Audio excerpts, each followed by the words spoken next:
Hi everyone, welcome to सरकारी eight once again. तो इस वीडियो में मैं आप सभी के साथ एक बहुत इंपॉर्टेंट डिस्कशन करने वाला हूं जो उत्तराखंड के जीएनएम एंट्रेंस एग्ज़ाम 2025 को लेकर रहने वाला है।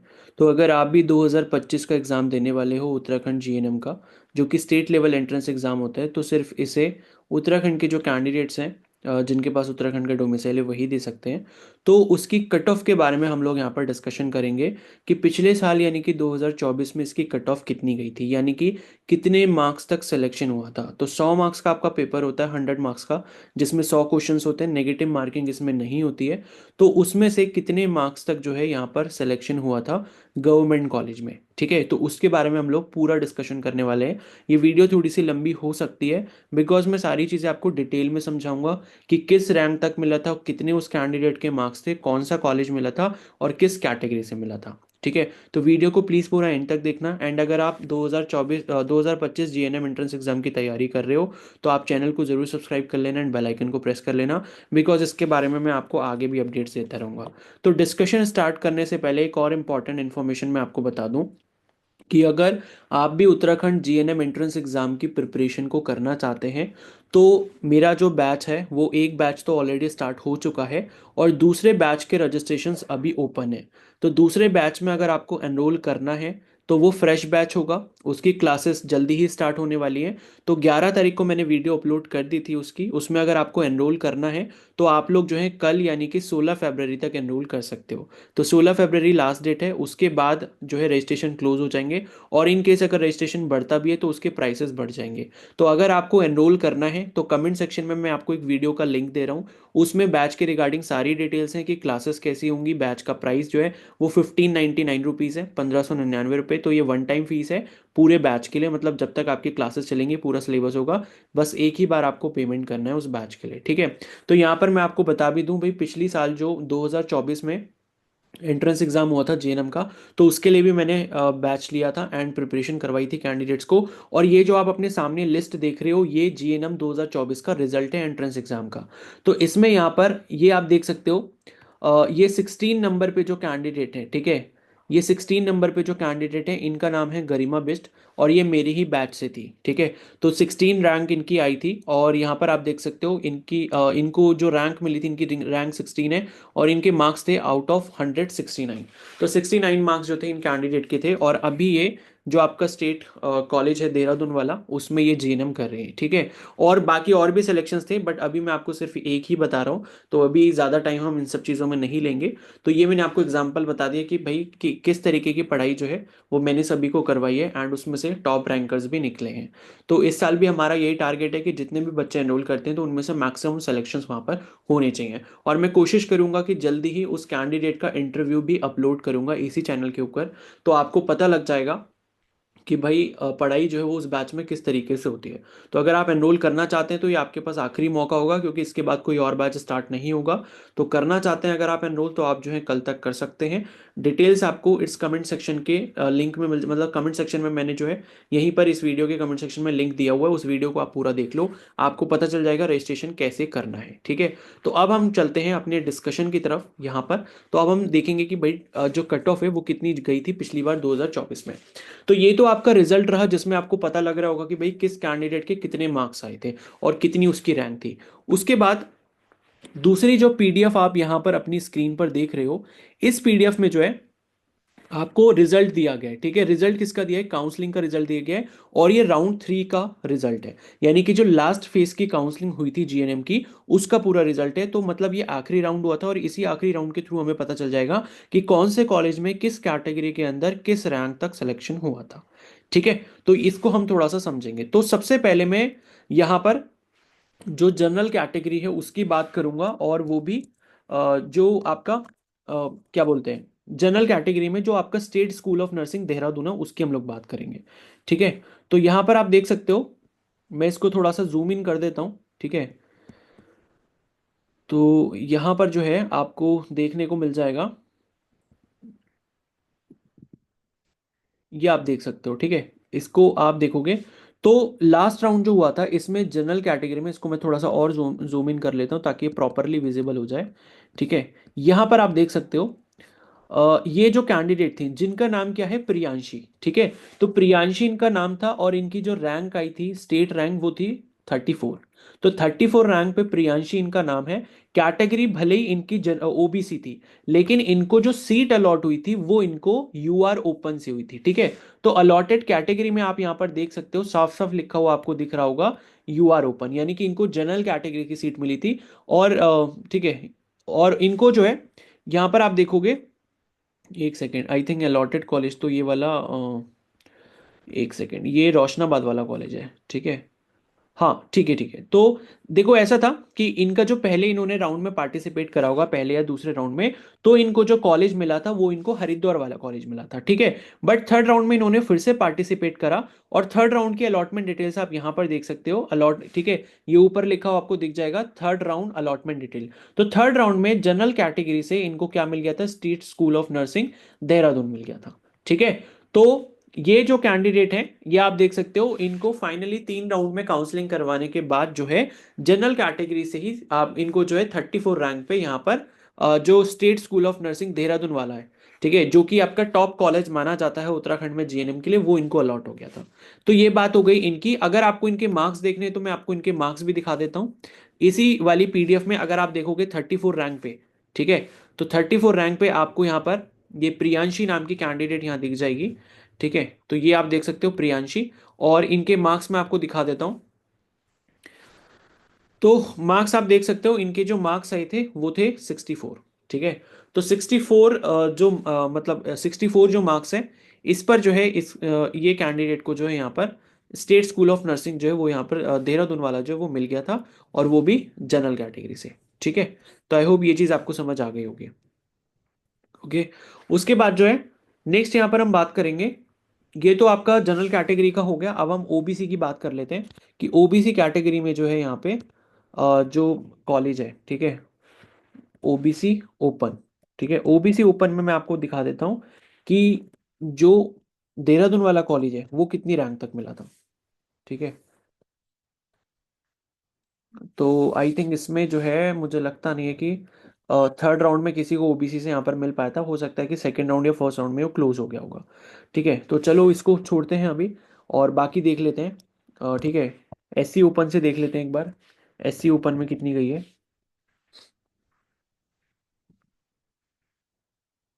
हाँ तो एससी ओपन में दिया हुआ है यहाँ पर state school of nursing Dehradun, ठीक है। तो इस वाले में अगर आप देखोगे, ये जो कैंडिडेट है इनका नाम है निकिता, ठीक है। ये जो कैंडिडेट है इनका नाम है निकिता, इनकी कैटेगरी एससी है, और इनकी रैंक आप देख सकते हो 233 है, ठीक है। तो अभी हम इनके मार्क्स भी देखेंगे। तो 233 रैंक पर एससी कैटेगरी में जो है इनको यहाँ पर state school of nursing Dehradun जो है वो यहाँ पर इनको अलॉट हो गया था। तो आप देख सकते हो यहाँ पर एससी ओपन, उसके आगे लिखा हुआ है state school of nursing female Dehradun, ठीक है। तो फीमेल और मेल दोनों की सीट्स जो है यहाँ पर अलग अलग रिजर्व्ड है, ये भी आपको पता होना चाहिए। तो ये एससी कैटेगरी की बात हो गई। अब यहाँ पर जो है हम एसटी कैटेगरी की एक बार देख लेते हैं, अगर एसटी कैटेगरी का यहाँ पर दिया हुआ है, ठीक है। तो वो एसटी कैटेगरी की मुझे लग रहा है सीट्स जो देहरादून में थी वो फर्स्ट या सेकंड राउंड में फुल हो गई थी, इसलिए थर्ड राउंड की पीडीएफ में नहीं दी है, ठीक है। तो अभी से छोड़ते हैं, मैं ये जो रह जा रही हैं चीज़ें जो इसमें नहीं दी हैं, ठीक है, जिनकी फर्स्ट या सेकंड राउंड में क्लोज हो गई थी, तो उसको मैं अलग से एक वीडियो में आपको बता दूंगा। अब बात कर लेते हैं यहाँ पर ईडब्ल्यूएस की, ठीक है, कि ईडब्ल्यूएस कैटेगरी में जो है यहाँ पर कितनी रैंक तक मिला था, ठीक है। तो ईडब्ल्यूएस का भी इसमें नहीं दिया हुआ देहरादून का, तो उसको हम दूसरी वीडियो में कवर कर लेंगे। उसके बाद जो है नेक्स्ट अब हम बात करेंगे यूआर ओपन की, दूसरा वाला जो कॉलेज है रोशनाबाद वाला जो हरिद्वार वाला कॉलेज है, उसमें कितनी कट ऑफ गई है, ठीक है। तो ये यहाँ पर जो है government school of nursing female Roshnabad, ठीक है, ये भी रोशनाबाद है, फिर ये वाला भी रोशनाबाद है, ठीक है, ये फिर प्राइवेट आ गया। तो यहां तक जो है मिला हुआ है। तो ये कैंडिडेट देखोगे, इनका नाम है श्वेता, ठीक है, श्वेता रेंजर, और 136 इनकी रैंक थी। और ओबीसी ओपन से, सॉरी, यूआर ओपन से देखोगे इनको जनरल कैटेगरी में मिला है government school of nursing female Roshnabad. तो एक बार मैं आपको इनके मार्क्स भी बता देता हूँ, 136 पे मार्क्स कितने हैं, ठीक है, 136। यहाँ पर आप देखोगे 136 पे आप देख सकते हो श्वेता नाम की कैंडिडेट आपको यहाँ पर दिख जाएगी। तो 136 ये श्वेता है। और अब इनके मार्क्स एक बार देख लेते हैं। तो इनके मार्क्स आप देख सकते हो, इनके मार्क्स कितने हैं, 57 है। और जो अभी हमने इससे पहले एक कैंडिडेट की बात करी थी एससी कैटेगरी में जिसको मिला था देहरादून वाला कॉलेज, आई थिंक 223 के आसपास रैंक थी। ठीक है, उसको भी एक बार देख लेते हैं कि 223 के आसपास जो है कितनी यहाँ पर मार्क्स बनते हैं। ठीक है, 223 तो नहीं था, आई थिंक एक बार फिर से मुझे चेक करना पड़ेगा, क्योंकि यहाँ पर जो है 226, एक बार नाम फिर से चेक कर लेते हैं यहाँ पे। ठीक है, जो वो कैंडिडेट थी ना, मैं एक बार इसको फिर से चेक कर लेता हूँ। एससी ओपन में देहरादून वाला जो कॉलेज है वो कितनी रैंक पर मिला था। ठीक है, तो ये इनकी रैंक थी 233 थी। ठीक है, तो 233 पे आप देख सकते हो यहाँ पर निकिता नाम है इनका, है ना। तो 233 ये रहा निकिता नाम। और इसमें जो है इनके मार्क्स जो है वो कितने थे, इनके मार्क्स थे 54। ठीक है, तो आपको एक आइडिया लग जाएगा भाई आपकी कैटेगरी के अकॉर्डिंग आपको लगभग कितने मार्क्स लाने हैं। तो इसमें जितने मार्क्स इनके आए हुए हैं आप इससे 5-6 नंबर अपने ऊपर ही लेके चलो अगर आपको कंफर्म सीट चाहिए, क्योंकि हर साल क्या है कंपटीशन जो है वो बढ़ रहा है। ठीक है, तो ये हमने डिस्कस कर लिया। अब एक बार जो है ओबीसी ओपन देख लेते हैं, रोशनाबाद वाला जो कॉलेज है वो कितनी रैंक तक यहाँ पर मिला है। ठीक है, तो यहाँ पर जो है ये आप देख सकते हो रोशनाबाद वाला कॉलेज है। तो इनकी जो रैंक है वो है 129। ठीक है, यहाँ पर आपको दिख जाएगी, राधिका इनका नाम है। और यहाँ पर आप देखोगे इनको ओबीसी कैटेगरी से जो है ओबीसी ओपन से यहाँ पर जो है government school of nursing Roshnabad allot हुआ है। ठीक है, इनकी रैंक मतलब इनके मार्क्स देख लेते हैं। तो 129 पे उतने ही मार्क्स होंगे, अभी जैसे हमने ऊपर देखा था ना 120 समथिंग कुछ था। तो 129 पे आप देख सकते हो ये है राधिका। ठीक है, और अगर हम इनके मार्क्स की बात करें, ठीक है, तो इनके मार्क्स थे 58। यहाँ पर आप देख सकते हो इनके मार्क्स थे 58। ठीक है, तो ये हो गया। उसके बाद हम चलते हैं नेक्स्ट, ओबीसी ओपन हमने देख लिया यहाँ पर रोशनाबाद में। अब एक बार ईडब्ल्यूएस ओपन देख लेते हैं, अगर ईडब्ल्यूएस से कोई कैंडिडेट था यहाँ पर जो कि रोशनाबाद में हुआ था लास्ट राउंड में, तो है यहाँ पर दिख जाएगा कैंडिडेट।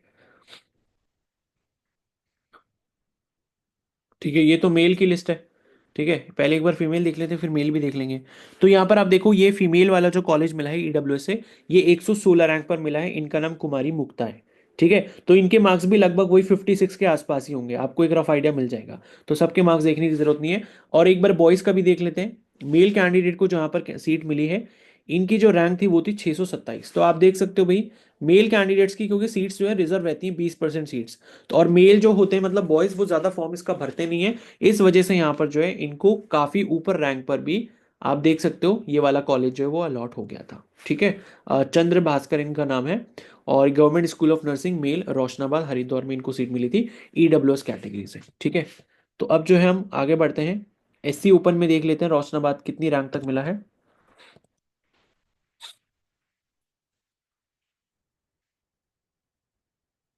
ठीक है, तो मैं इसको जो हूँ डाल देता हूँ। तो ये तो मेल की सीट है, पहले फीमेल सीट देख लेते हैं। तो फीमेल को आप देख सकते हो 243 अंजलि इनका नाम है। और एससी कैटेगरी से जो है इनको रोशनाबाद वाला कॉलेज मिला था। तो 243 पे भी मार्क्स जो है वो लगभग वही होंगे 50 के आसपास, यहाँ पर देख लेते हैं 243। ठीक है, तो 243 अंजलि यहाँ पर आपको दिख रहा होगा, इनके मार्क्स 54 है। ठीक है, इनके मार्क्स कितने हैं 54। अब उसके बाद एक बार मेल कैंडिडेट का भी देख लेते हैं कि ऐसी कैटेगरी में मेल कैंडिडेट से रोशनाबाद किसको मिला था। तो 483 पे आलोक प्रकाश इनका नाम है, 483 रैंक पर जो है इनको कॉलेज अलॉट हो गया था। अब 483 पर अगर हम यहाँ पर देखेंगे कि इनके मार्क्स कितने हैं तो वो भी आपको पता चल जाएगा।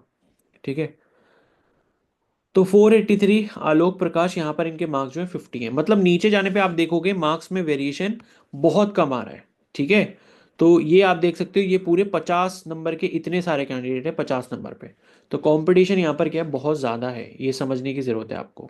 ठीक है, इसलिए आपको जो है तैयारी भी बहुत अच्छी चाहिए। ठीक है, तो ये हो गया एससी ओपन में देख लिया। अब हम एक बार एसटी ओपन देख लेते हैं, अगर एसटी ओपन से कोई कैंडिडेट दिखता है तो।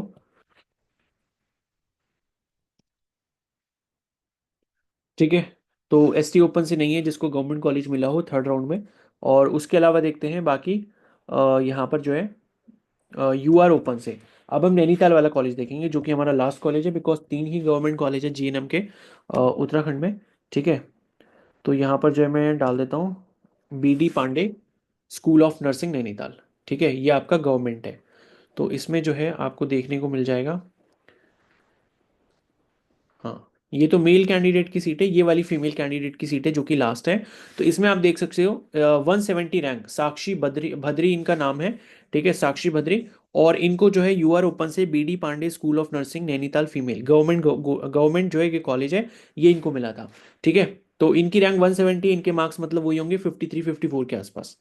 ठीक है, तो ये इनके मार्क्स हो गए। बाकी चाहो तो मैं आपको एक बार दिखा भी देता हूँ। और 170 के आसपास अगर हम चलते हैं यहाँ पे, ठीक है, तो इस लिस्ट में दिख जाएगा 170 साक्षी बद्री, और इनके मार्क्स हैं 56। तो 56 मार्क्स पर जो है इनको ये कॉलेज मिल गया था। अब उसके बाद जो है हम ओबीसी ओपन में देख लेते हैं कि भाई यही वाला कॉलेज जो कितने मार्क्स पर मिला है, अगर ओबीसी कैंडिडेट इसमें जो है एडमिशन मिला था। हाँ, तो मिला हुआ है यहाँ पर। ठीक है, तो ये आप देख सकते हो ओबीसी ओपन से BD Pande school of nursing Nainital female, ये गवर्नमेंट कॉलेज मिला है। और ये इनको मिला है 188 रैंक पे, तो मतलब इनके मार्क्स वही होंगे 53 54 के आसपास।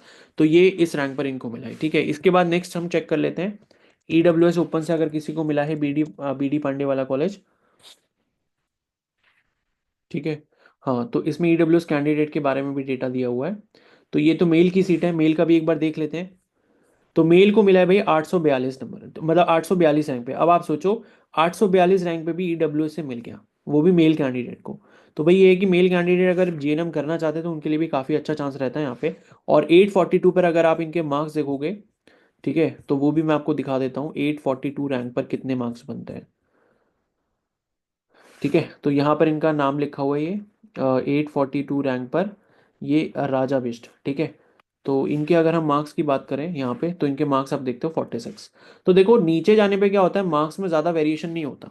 ठीक है, ऊपर आप देख रहे हो जो टॉप रैंकर्स हैं जिनकी रैंक 150 200 के आसपास है, उनके मार्क्स 54 56 के आसपास हैं। लेकिन इतनी नीचे रैंक आने के बाद भी मार्क्स यहाँ पर ज़्यादा नहीं घट रहे, 46 मार्क्स ही आ रहे हैं। मतलब आप जो है लगभग 600 रैंक नीचे आने पे भी सिर्फ 10 नंबर का ही अंतर आ रहा है। तो समझ रहे हो कि नीचे कंपटीशन कितना ज़्यादा रहता है। ठीक है ना, तो एवरेज जो मार्क्स हैं वो यही रहते हैं 50 55 के आसपास। अगर आप इससे बेटर लेके आओगे तभी आपका सिलेक्शन होगा। ठीक है, तो ये हो गया यूआर ओपन, मतलब ये मेल की सीट हो गई। और ईडब्ल्यूएस ओपन में जो है 158 पर साक्षी को मिला है B D Pande school of nursing. ठीक है, तो ये ईडब्ल्यूएस की बात हो गई। अब एक बार एससी ओपन और देख लेते हैं।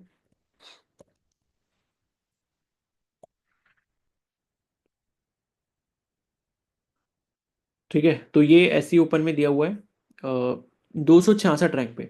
तो 266 रैंक पर हिमानी को जो है यहाँ पर BD Pande school of nursing मिला था, तो इनके मार्क्स भी वही लगभग 52 53 के आसपास होंगे। ठीक है, और एसटी ओपन का देख लेते हैं अगर दिया हुआ है। वैसे मुझे लगता नहीं है कि दिया होगा, क्योंकि वो फर्स्ट सेकंड राउंड में ही जो है सीट्स कवर हो जाती हैं। तो नहीं दिया है। ठीक है, तो इतना जो डेटा है वो आपके थर्ड राउंड यानी कि लास्ट राउंड की पीडीएफ में था। बाकी जो कैंडिडेट्स रह गए, जैसे मैंने state of school of nursing वाला बताया कि भाई उनके जैसे जो ईडब्ल्यूएस या फिर जो भी हमें डेटा नहीं मिल पाया, ओबीसी का डेटा जैसे हमें नहीं मिल पाया, तो मतलब ये है कि वहां पर ओबीसी की सीट्स फर्स्ट या सेकंड राउंड में ही खत्म हो गई होंगी, जिस वजह से थर्ड राउंड में वो किसी को अलॉट नहीं हुआ। ठीक है, तो लेकिन ज्यादातर कैटेगरीज मैंने आपको बता दी, ज्यादातर कॉलेजेस मैंने आपको बता दिए, तो आपको एक रफ आइडिया पता चल गया होगा कि भाई आपको कितने मार्क्स चाहिए। तो मैं आपको एक बार ओवरऑल एनालिसिस करके बता देता हूँ कि भाई अगर आप जनरल कैटेगरी से हो, ओबीसी कैटेगरी से हो, तो आपको जो मार्क्स लाने पड़ेंगे, आप ये मान के चलो आपके जो मार्क्स होने चाहिए वो 60+ होने चाहिए।